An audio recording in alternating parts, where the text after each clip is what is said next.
report yesterday from the Washington Post, and this is part of the ongoing legal fight between Daniel Snyder, the majority owner of the team, and his limited partners who have been trying to get out. They're trying to sell. Snyder is throwing a wrench into that. He thinks that there are members of his limited partnership who are trying to make him look bad to force him to sell, yada, yada, yada. The bottom line is a 2009 settlement has come to light involving a claim of sexual misconduct against Snyder, an incident that allegedly happened on a private plane back from Las Vegas for a country music award show.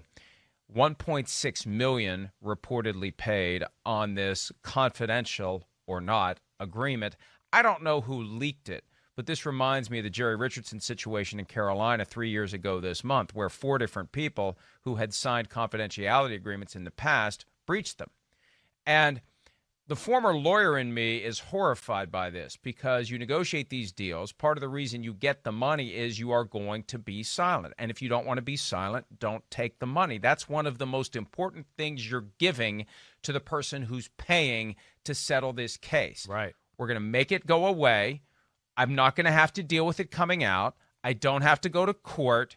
This is the money you get in exchange for giving me these things. And the silence is one of the most important because it can create serious complications, professional, personal, across the board. It could force you to have to sell your team if people find out about it. Now, the reporter in me and the owner and operator of a media outlet in me says, all information is good. Let's get it all out there. Let's have the public discussion. It's in the public interest to know about what these individuals are doing. The problem is, if it's all out there, no one's ever going to settle these cases. They're going to have to go to court, and they're going to have to fight if they want justice because no one's going to have the incentive to write that gigantic check because they know they're not going to get silence. Right. So they're not going to buy silence. They're not going to buy anything. They're going to say, we'll see you in court, and they're going to unleash the lawyers, and they're going to make it difficult and stressful and protracted. So that's where I'm kind of torn on all of this. That's assuming, in this case, that the information came from the individual. It's entirely possible one of these limited partners. Well, that's what I was going to say. Somebody else blabbed. Right. Some other disgruntled employee of Daniel Snyder over the past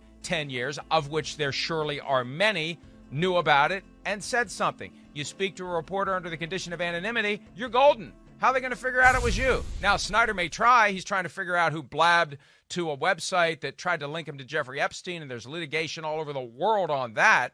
So you got to tread lightly if you're going to drop a dime on Daniel Snyder, but we don't know who leaked it. And the bottom line now, Chris, is it's out there. The NFL is going to have to deal with it.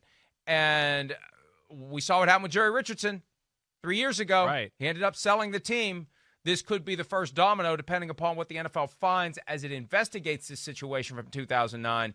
They could end up deciding to take significant and extreme action against Daniel Snyder. At this point, it's too early to know, but that could be the path where this is going. Well, yeah, I mean, listen, ugly day for the Washington football team yesterday. I mean, that's where it has to start. Owner, quarterback, I mean, not good stories to have around your football team, definitely. I mean, with the Daniel Snyder situation, I mean, the first thing I thought of, Mike, was just that, one of these, part-time or not part-time owners, part owners, minority owners, whatever that is, they had this information and they released it. That was my first thought. At least. But, okay, yeah. I mean, the lawyer in you, I'm with you. These settlements seem like done. They're a thing of the past. I don't even understand that. Okay, that's just the first thing I'll say. Does that person have to pay back some of the $1.6 million they got? Like, I mean, if you can prove it. Right, Look, which is very hard to do. I've negotiated dozens of these. Yeah. There's a clause in there, and it's a liquidated damages provision that basically says it's impossible to determine the financial harm of this confidentiality provision being breached. So if it's proven that it is, you have to pay back all of it, half of it, whatever number they negotiate. And I remember plenty of sleepless nights worrying about a client who may have run his or her mouth in a direct or indirect way. I had one guy call me up trying to pitch me on representing him, and he said, well, my buddy is so-and-so, and he told me he couldn't tell you what he got, but he gave me a ride in his new car, and I've seen his new motorcycle. I mean, what do you do? It makes you nervous that somebody's going to say something, because we all want to tell secrets. We all want to impress our friends, and it does make you nervous. And if it does come out and it can be traced back to you, you've got a problem, and you may have to pay back the money. Good luck proving it, though. That's the reality. How do you ultimately prove it? Now, in this day and age, if people are passing around the information on one of these, then you got a problem, right? Yeah. So, and anybody else may walk away from this. Snyder is not going to walk away from this. Well, that's Snyder's going to want to find out who did this. Well, yeah. I mean, really, who did it, whatever, doesn't matter. Damage is done. In the court of public opinion, here we go. All the rumors and things we heard about in the spring. All right, and all those things, what's true, what's not. Careful. I know. I'm saying. I don't want to be representing you in a lawsuit with Daniel Snyder. So well, don't worry. I'll call a better lawyer. Don't worry. Don't you worry. Thanks. You'll call a more expensive one too. Yes, exactly. A far more expensive one. But no, I'm not trying to say any of those allegations are true or anything. What I'm trying to say though is, the casual football fan or whoever that's out there is just going to see that from yesterday and go, oh, well, some of that stuff in the spring must be true then. I mean, there it goes. There's the confirmation. It's a bad culture around there. There's something wrong, and that's really the problem with what comes out yesterday. Is it just, whether it's true or not, some people are going to see it and move on with life and just go, oh, that confirmed what I thought about the football team, and that stinks for Daniel Snyder and the Washington football team. And, Chris, I think Snyder had found a way to create this balance, whether it was effective or not, where there's a bad culture in the organization, but he's kind of an absentee landlord and he's not part of it, and it's other people. And there wasn't anything that directly pierced through to him. Remember that first report we were waiting for that had been creating buzz about what's going to be in it. And that's what sparked this story that tried to link him to Jeffrey Epstein and has triggered all this litigation all over the world to get to the bottom of who was telling these lies about Daniel Snyder, what their motivation is, subpoena after subpoena after subpoena. And then it wasn't until the story about the video with the outtakes from the cheerleader shoots, and that's when it started to kind of close in on Snyder a little bit. Now you have this issue. The NFL's got a problem here, and that independent investigator, who I never thought would be independent because Daniel Snyder hired Beth Wilkinson to be the investigator. The league took over the investigation, and his worst nightmare very well may be that she is behaving independently, and she is going to get to the bottom of this, and it is going to create a mess for Daniel Snyder where he ultimately may have to sell the team. And look, hey, your punishment is you get $5 billion for your asset. That Jerry Richardson got a couple of billion. Yeah. Donald Sterling, when he had to sell, he got billions for the Clippers. Steve Ballmer bought them for $2 billion, I think, which was a ridiculous amount at the time. But what do? You can't take the franchise away from the guy. You're forcing him out. He's going to sell it for whatever it's worth. And if that's what happens, that's what happens. And the punishment is taking that point of pride, that thing that the person wants to keep away from them, and that may be what happens. We don't know at this point. It's too early to tell. But I think once they investigate exactly what happened on that plane or what's alleged to have happened on that plane, and if they get the facts, and if Snyder allows them to speak to the person, if the person cooperates, it could spiral out of control. I would think so. I mean, it certainly seems like it's, teetering on the edge right now. The NFL can't be happy about this. I mean, come on.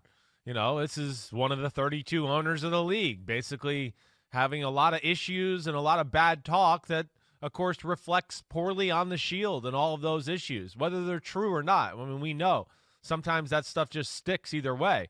So, yeah, I mean, this doesn't seem like this assault on Daniel Snyder is going to stop anytime soon, Mike. I mean, whoever is out to get him, whoever it is, I mean, there seems to be a consistency in trying to attack him and not gonna let it die down or let it go, a long period of time without throwing something out there. And that's got to be troubling to the NFL, that there might be more stories to come or who knows what else is out there.